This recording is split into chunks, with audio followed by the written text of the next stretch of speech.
personally and then professionally as well within the clinic.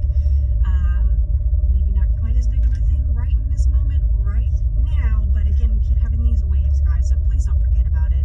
I think everybody's doing a really good job keeping their mask on at all times, washing and cleaning up. We have seen a little bit more junk going on.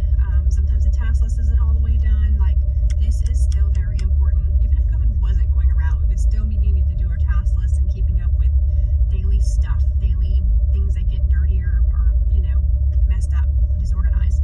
We need to keep up with these things, okay? I'm noticing brooms out and left out and tripping hazards and things like that. Please notice these things. Take a look around your work area and clean it up, okay?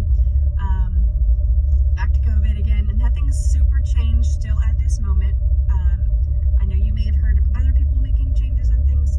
We're not making any serious changes. We're still working off of curbside for the time being. Still by phone, letting people know. Of course, asking the questions, have you been exposed and things. But on top of that, reminding people we're only allowing one person in the building unless there's some other circumstance or whatever like that they'd really like to come in. They have made changes within medical situations, like you can visit people in nursing homes again. They're allowing up to one other person come in with you at the hospital, things like that. So some things have been loosened, right? I get that.